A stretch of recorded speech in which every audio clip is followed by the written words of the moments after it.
તો શું ખરેખર મારા ભાઈઓ તમે વિડીયોની અંદર જોઈ શકો છો ભાઈ કે ચૈતરભાઈ વસાવાને શું ખરેખર ધોઈ દીધા ભાઈ. દર્શક મિત્રો સૌથી પહેલા તમે આ વિડીયો જુઓ ભાઈ, અને આ વિડીયોની અંદર તમને પોલીસ સાહેબ દેખાતા હશે અને કેટલાક સાહેબ આની સાથે સાથે તમને આરોપી દેખાતા હશે, જે સાહેબ તમે નીચે વિડીયોની અંદર પણ જોઈ શકો છો. તો શું ખરેખર આ ચૈતરભાઈ વસાવા છે? અત્યારે ચૈતર વસાવા ક્યાં છે ભાઈ? ચૈતર વસાવાને લઈને આદિવાસી સમાજ રોષે ભરાયા અને જેલ સુધી પહોંચ્યા, અને ત્યાર પછી શું થયું? ચાલો દર્શક મિત્રો આજના આ વિડીયોની અંદર તમને બધી માહિતી દેવાનો છું ભાઈ, એટલે ખાસ કરીને વિડીયો સાહેબ તમે અંત સુધી જોતા રહેજો. આપણે વિડીયોની શરૂઆત કરીએ ભાઈ. એની પહેલા ખાસ કરીને વિડીયોને એક લાઈક કરી નાખજો, અને ચેનલ ઉપર આજે પહેલી વાર આવો છો તો દર્શક મિત્રો ખાસ કરીને ચેનલને અવશ્ય સબસ્ક્રાઇબ કરજો, જેથી કરીને ભાઈ આવનારા સમયમાં તમને આવા અનેકો વિડીયો મળતા રહેશે. તો સાહેબ અત્યારે વાત કરવામાં આવે તો ચૈતરભાઈ વસાવા.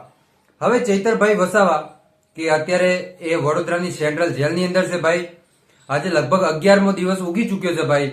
એ લગાતાર જેલમાં છે, એમને જામીન મળ્યા નથી, એટલે જામીન ના મંજૂર થાય છે. હવે વાત કરવામાં આવે તો જેને એફઆઈઆર દાખલ કરી ભાઈ, જે ભાજપના પ્રમુખે, તો શું જેને એફઆઈઆર દાખલ કરી એ ભાઈ જે એફઆઈઆર છે પાછી ખેંચવા માટે તૈયાર છે ભાઈ. પણ એમની એટલી જ શરત છે ભાઈ કે ચૈતરભાઈ વસાવા જાહેરમાં આવી અને માફી માંગી લે. જો ચૈતરભાઈ વસાવા જાહેરમાં આવીને માફી માંગી લે ભાઈ, તો અમે ચૈતર વસાવાને જેલમાંથી મુક્ત કરી દઈશું, અમે અમારી એફઆઈઆર પાછી લઈ લઈશું.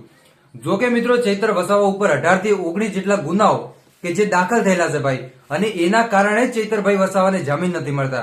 કેમ કે સાહેબ આટલા બધા ગુના કર્યા હોય અને પોતે અગાઉ પણ જામીન ઉપર છૂટેલા હોય, બીજાની સાક્ષી છૂટેલા હોય, અને એ જામીન ઉપર છૂટેલા હોવા છતાં પણ ફરી એકવાર સાહેબ એમને એવું એક કામ કર્યો, એવો ગુનો કર્યો, એ કાચનો ગ્લાસ ફેંક્યો કે જેના કારણે એના ઉપર એફઆઈઆર દાખલ થઈ ગઈ. ને એફઆઈઆર દાખલ થઈ ભાઈ, ત્યારબાદ ચૈતરભાઈ વસાવાની ધરપકડ કરવામાં આવી ને ત્યારબાદ તેમને વડોદરાની સેન્ટ્રલ જેલની અંદર મૂકવામાં આવ્યા ભાઈ.